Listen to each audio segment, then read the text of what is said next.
up in just moments, a local guy decided to make a movie about the first comic. What does that mean? Truly, the birth of stand-up comedy has its origins, in a way, in Stockton and Sacramento. We'll explain next.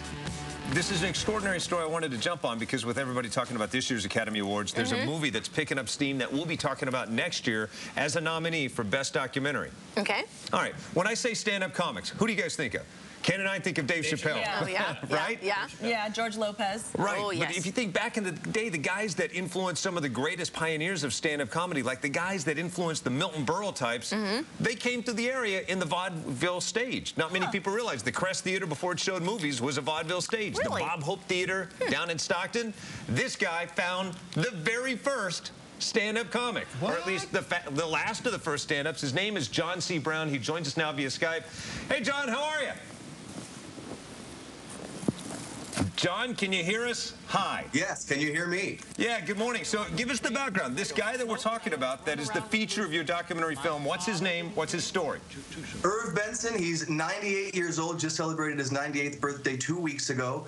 When he was 20, he broke into burlesque at the golden age of burlesque in the 1930s, and he learned this oral tradition that came before scripts. You got a part in the burlesque show. It was the foray into show business, and he rose to become the first comic, or you think like the top banana, the second banana, the third banana. Irv was the first comic. He's the last one left, and people might remember him best as Sidney Spritzer, who sat in the audience and heckled Milton Berle for about 30 years. Right, he was on TV at that time, and Milton Berle says he got into the business because of this guy. That's what's like really cool, finding out this guy's backstory. He must have had some pretty cool stories that he told you.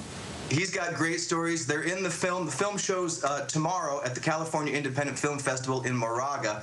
I'm thinking of a story where he played a combination house. You know, there was this time in burlesque when vaudeville and movies and burlesque gets sort of all mixed, and he's playing a combination house where they show movies, and he comes out to do the Saturday matinee, and there's 600 kids in the audience. And as Irv says, you ready? You want to do burlesque jokes to 600 kids? We came out, they haven't heard us yet. I remember plowing through, I was in Stockton in front of the Bob Hope Theater, and this guy said, I remember when my pappy used to take me to see vaudeville acts there. Now, this guy would at one time have been the vaudeville act there.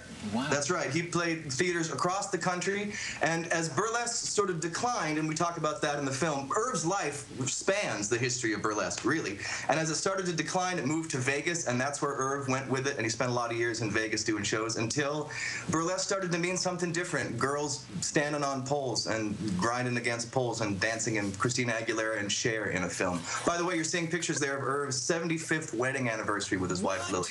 That's what I'm talking about. And you get to see all that in this documentary. We're going to put a link to where people can see it theatrically, and so we can follow its success story this year. I know the your award season's just heating up. All the luck to you, pal. Thanks for being with us. Thanks, Mark. Thank you. Thank you all. Thanks, John. Have a good one. That was great. Yeah. Cool guy. now.